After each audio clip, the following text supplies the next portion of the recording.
Hello, hello. Magandang hapon. Maganda ka. Ayan mo na, mapapaganda tayo dito ang aking friendship. Kaso lang against the light tayo. Ayan. I-treat natin yung sarili natin kasi Mother's Day naman. Yun nga lang. Hanggang doon lang sa kaya ng budget. Naiwan mo po yung ganito mo dati, no? Alin? Yung ganito mo dati, sinauli ko pa sa'yo. May bruha ka din eh. May kalimot ka din eh.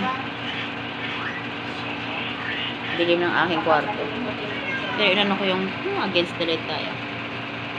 Pero inano ko yung aking cortina para magkaroon.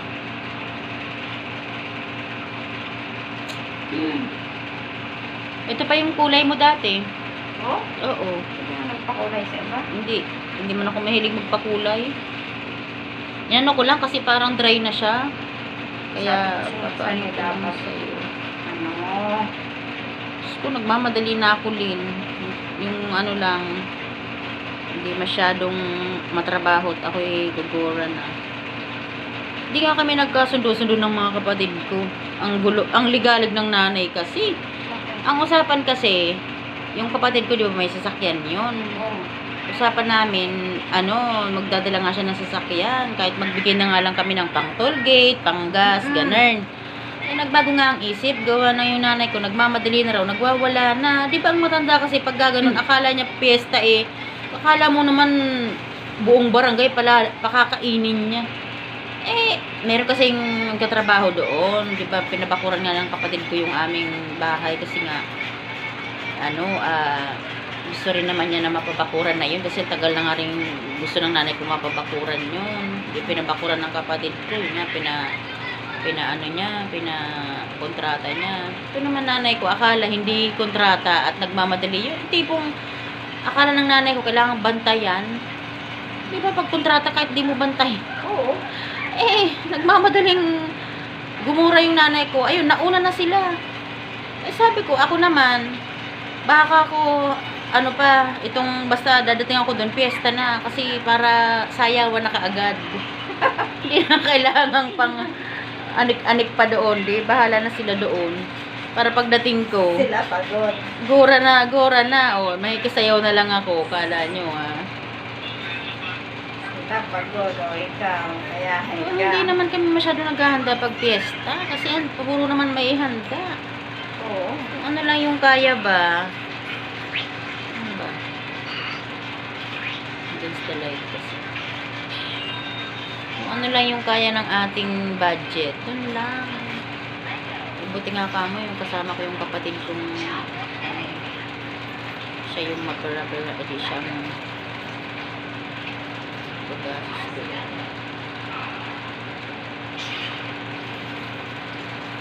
Alam mo bang magkaklase kami ni Color Base sa pagpapaturok? Stay. Turok na. Ako kasi sa pusa. Tapos na yung sa akin. Ito naman si Tana sa aso. Sino nakakagat? Hindi naman nakagat. Nakalmot lang. Eh, na-alarma yung nanay. Kasi di ba nga, sunod-sunod yung nararabis na may, ano ba yun? Merong tricycle driver baga na namatay dahil na daw yun ang pusa, hindi nagpaturok. Nakalmot lang.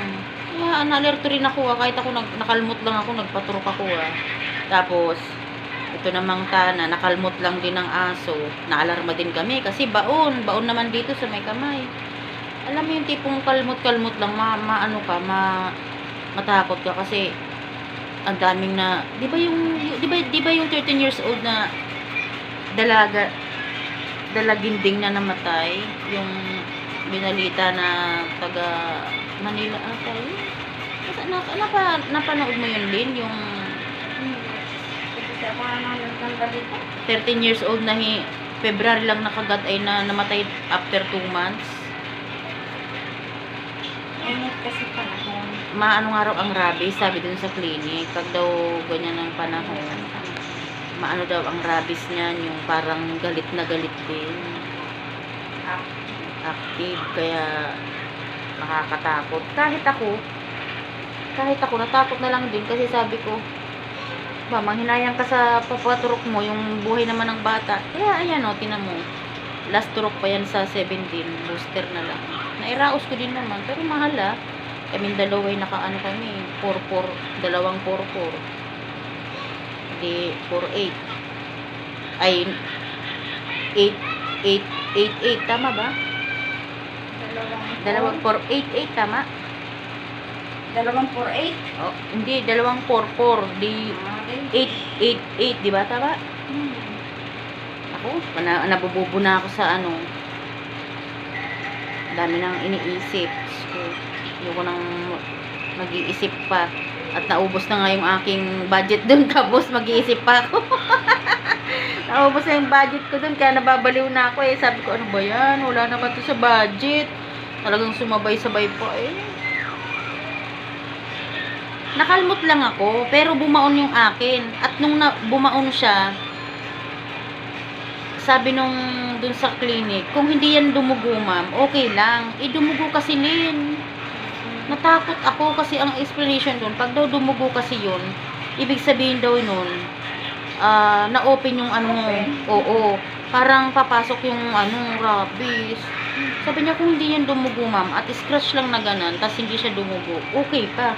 Yung scratch mo dumugo, bumaon. Hindi mo nga alam kung scratch lang ba o kagat yan, sabi. Kaya sa sobrang takot ko, alam mo, pinapatrok talaga ako. Parehas kami ni Tana. Si Tana din, scratch lang din.